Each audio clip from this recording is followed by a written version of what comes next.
मित्रों, भगवत चर्चा में एक बार फिर आप सबका स्वागत है। मित्रों, हम लोग भगवत गीता के 7वें अध्याय यानी ज्ञान विज्ञान योग पे चर्चा कर रहे हैं।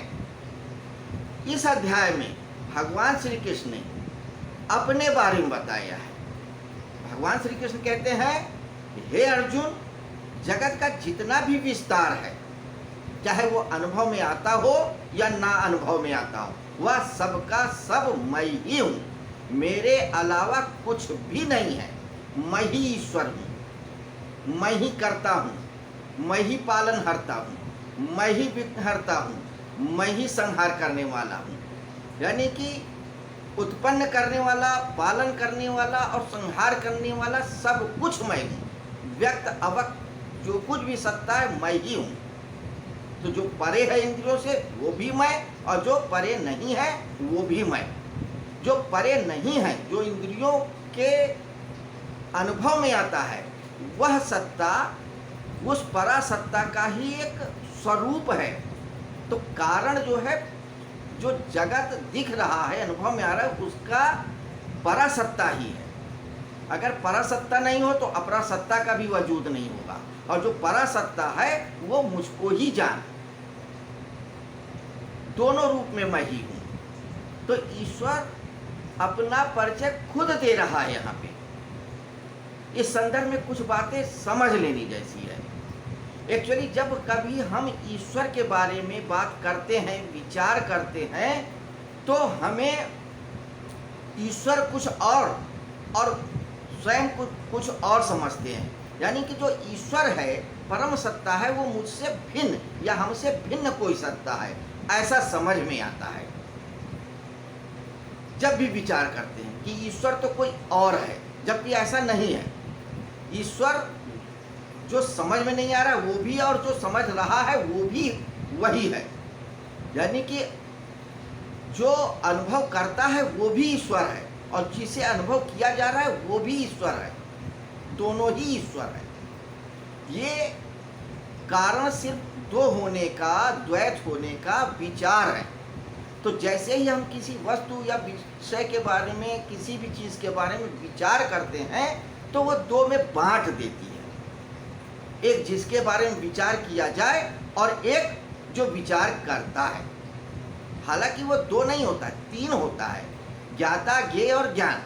लेकिन मोटे रूप में दो ही आप समझ लीजिए यहाँ पर, कि एक वो वस्तु जिसके बारे में विचार किया जाए, और एक वो जो विचार कर रहा है।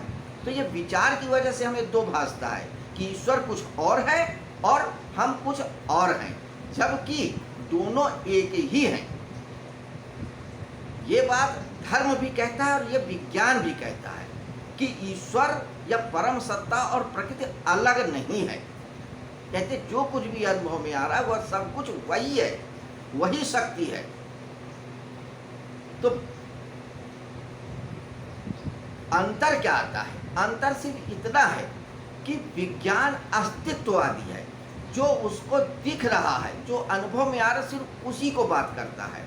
अगर उसे बीज दिख रहा है तो सिर्फ वो बीज की सत्ता को स्वीकार करता है। और अध्यात्म यानी ज्ञान क्या कहता है कि जो बीज है उसकी संभावना को भी स्वीकार करो। जो वो हो सकता है उसको स्वीकार करो। आज बीज है, लेकिन यह कल फूल बनेगा, फल बनेगा, उसको भी स्वीकार करो। वो बीज ही है। विज्ञान कहेगा नहीं, आज तो यह बीज है तो बीज को जानो, हम फल को क्यों माने। यही अंतर है ज्ञान और विज्ञान में। तो यहाँ पे ज्ञान शब्द को पहले भगवान श्री कृष्ण ने क्यों रखा, या वेद व्यास ने अपने भगवत गीता में क्यों इस अध्याय का नाम रखा ज्ञान और विज्ञान। ज्ञान इसीलिए है कि वह वस्तुओं के अस्तित्व को स्वीकारती है और वस्तुओं के संभावनाओं को भी स्वीकार करती है। या आज अगर ये बीज है तो कल फल और फूल भी होगा। तो आज जो अपरा सत्ता है, जो अनुभव में आ रहा है, चाहे पेड़ हो, पहाड़ हो, नदी हो, नाला हो, पुरुष हो, स्त्री हो, जो कुछ भी है, वह सब कुछ उस परासत्ता का ही कारण स्वरूप है, या इसका भी एक संभावनाएं है। अगर आज एक व्यक्ति है, एक मनुष्य है, तो उसके अंदर एक संभावना है योगी होने की, सिद्ध होने की, बुद्ध होने की। वो भी संभावना मनुष्य की ही संभावना है, वो भी ईश्वर हो सकता है। तो जो आज बुद्धू है वही कल बुद्ध भी हो सकता है, जो आज मनुष्य है वो महावीर हो सकता है, जो आज अर्जुन है वो कल कृष्ण भी हो जाएगा। है ही है, अनुभव की बात है। तो वो संभावना को भी स्वीकार करता है ज्ञान, जबकि विज्ञान सिर्फ अस्तित्व को स्वीकार करता है। ये महत्वपूर्ण बिंदु है। दूसरी बात कि इस अध्याय में भगवान श्री कृष्ण अपने आप को बता रहे हैं, यानी अपना परिचय दे रहे हैं।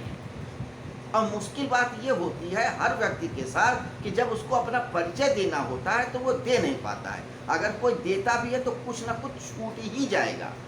तो जब मनुष्य अपना परिचय नहीं दे पाता है, जिसका अस्तित्व उसका विराट उतना विराट ही नहीं है, तो वो महाविराट अपना पूरा अस्तित्व का वर्णन कैसे कर पाएगा? क्योंकि शब्दों में तो सब कुछ नहीं कहा जा सकता। शब्दों की एक लिमिटेशन होती है, सीमाएं होती हैं, और यही सीमा और कृष्ण के साथ भी है। यही समस्या कृष्ण के साथ है कि वो सब कुछ समझाना चाहते हैं, बताना चाहते हैं, लेकिन शब्दों में बताना ही है, और शब्दों में सब कुछ नहीं आ पाता है। इसलिए वो सिर्फ इशारा कर रहे हैं, हर तरह से इशारा करते हैं कि अर्जुन तू समझ जा। और सही बात है, सिर्फ इशारा ही किया जा सकता है। छोटी सी बात, अगर चांद को बताना हो तो आप उंगली दिखा के सिर्फ इशारा कर सकते हैं, चांद को पहुंचा नहीं सकते हैं किसी को। उंगली से इशारा कर दो, व्यक्ति समझ जाएगा चांद है।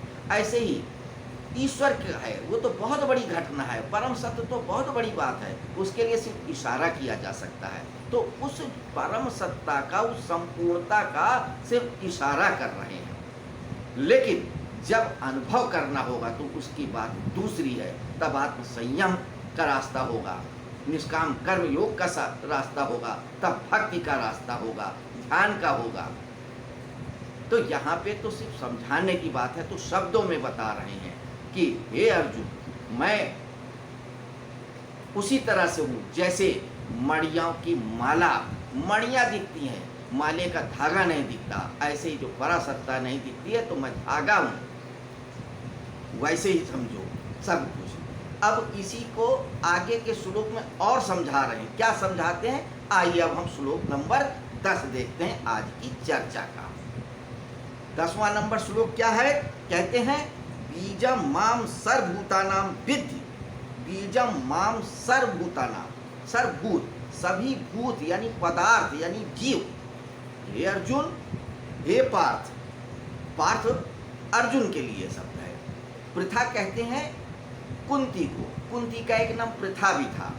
तो कुंती के पुत्र होने के नाते उनका नाम में एक प्रथा भी पढ़ा कृष्ण का कि हे पार्थ, पार्थ पढ़ा कि हे पार्थ पृथा के पुत्र, तुम मुझको सर्वभूतों का बीज जान। जितने भी जीव हैं उनको, जो जड़ हो या चेतन हो या अर्ध चेतन, जितने भी भूत है, जितने भी पदार्थ है, उनका बीज यानी मूल कारण तू मुझे जान। जड़ हो, चेतन हो, अर्ध चेतन, उसका मूल कारण तू मुझे ही जान, मैं ही हूं। सनातनम, सनातनम जो अनादिकाल से है।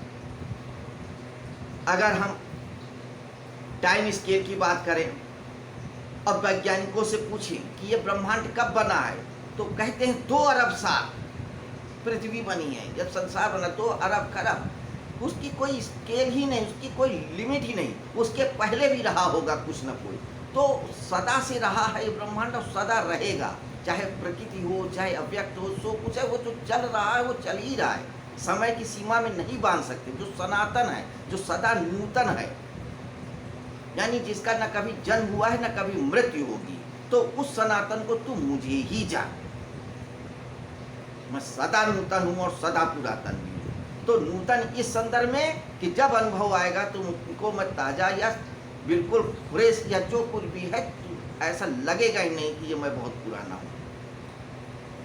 अब नदी है, कल कल बह रही है, कहीं से लगेगा पुरानी है, वह उसी तरह से ताजी दिखेगी। पेड़ पौधे खिले खिले ही लगते हैं, तो प्रकृति हमेशा खिली खिली या रहती है, नई लगती है। ऐसे ही ईश्वर है, वो सदा नूतन ही रहता है। तो जो अस्तित्व है वो सदा रहा है और सदा रहेगा।